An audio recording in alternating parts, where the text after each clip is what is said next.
The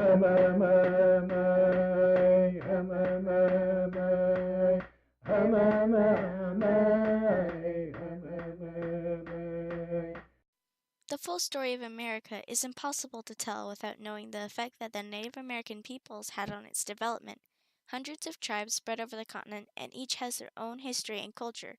Even as they struggle to maintain that culture and pass it down to future generations, their impact upon our history should not be forgotten. The Chinook were interspersed with the other native tribes of the Pacific Northwest, such as the Clatsop. They lived along the Pacific coast around the Columbia River Delta and upstream on both sides for about 150 miles. In the 1780s, 22,000 Chinookans lived in the region. By the late 19th century, their population dropped to less than 100 due to diseases such as smallpox and alcoholism. Currently, the population is approximately 3,000. The Chinook lived in large houses made of red cedar planks and roofed with tree bark. They were 20 to 60 feet wide and 50 to 150 feet long.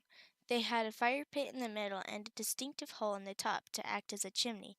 They didn't have windows, but they had slots in the wall to let in fresh air. Dividers and animal skins were used to create rooms. Up to 50 people stayed in one house, usually an extended family. They slept on reed mats and raised boards.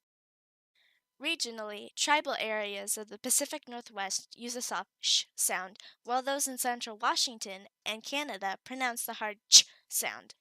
The language of the Chinookan people is known as Chinook jargon and was composed of Lower Chinookan and Upper Chinookan. The historic Northwest trade language has elements of Chinookan, Nootkan, French, and English languages.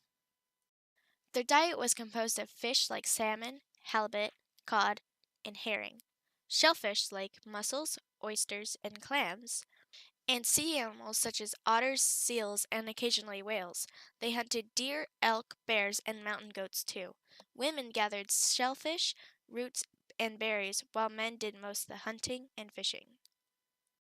The Chinook practiced a form of shamanism. They believed in a great spirit and called upon the spirits of animals for protection.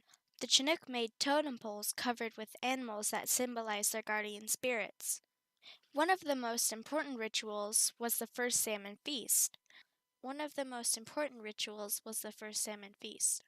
They believed that salmon chose to sacrifice themselves to people so that their spirits could live again like humans in houses under the sea.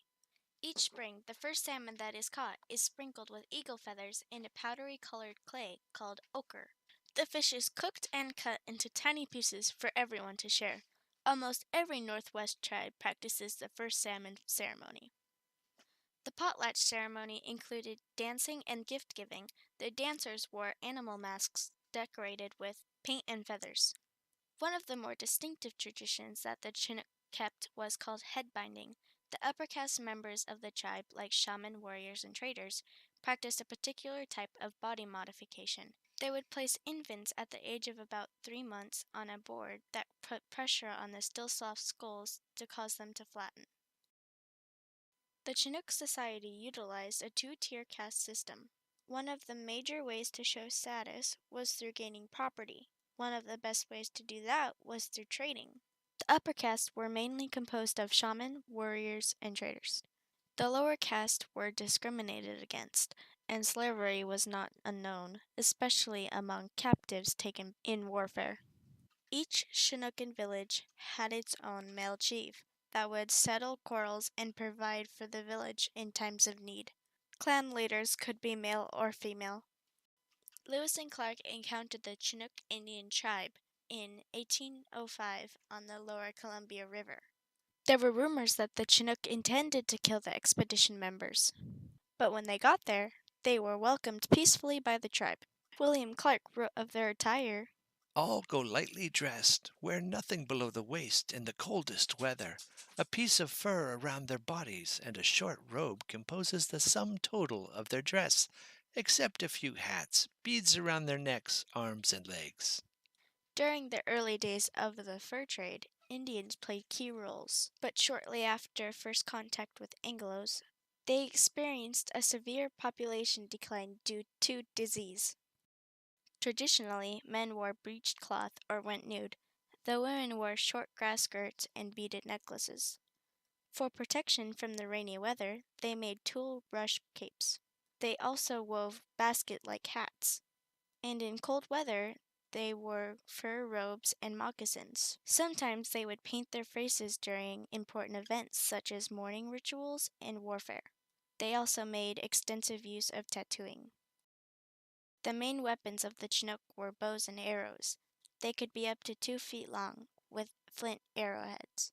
Warriors carried spears that were lightweight and 4 to 6 feet long, with wood or flint spearheads. They made clubs that were usually carved with animals and symbols. They had breastplates called kalman, which covered from waist to neck. It was made out of animal hide and cedar bark. The Chinook used dugout canoes made of red cedar wood trees. They were a fast and efficient way of traveling up or down river. They stretched the wood by using water and fire-heated stones. Traditionally, the Chinook village was led by a male chief, and the clan leaders would be men or women. Beginning in the 18th century, they set up an elective form of government. More recently, in 2001, the Chinook Indian Nation was recognized by the United States President Clinton.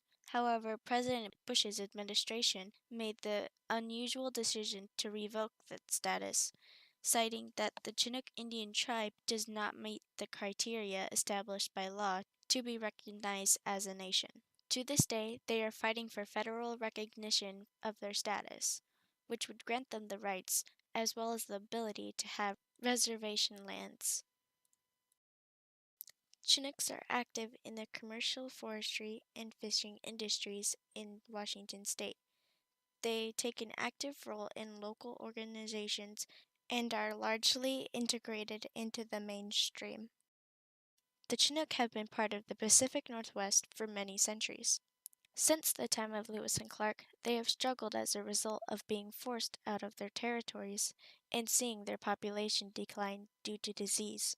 Despite this, they have persevered and their numbers have slowly increased. They have maintained their identity and are still fighting for official recognition from the United States. To help educate others and keep their culture alive, they are planning to build a cultural center and museum in Washington state. Please see the website www.chinooknation.org for more information. Thank you.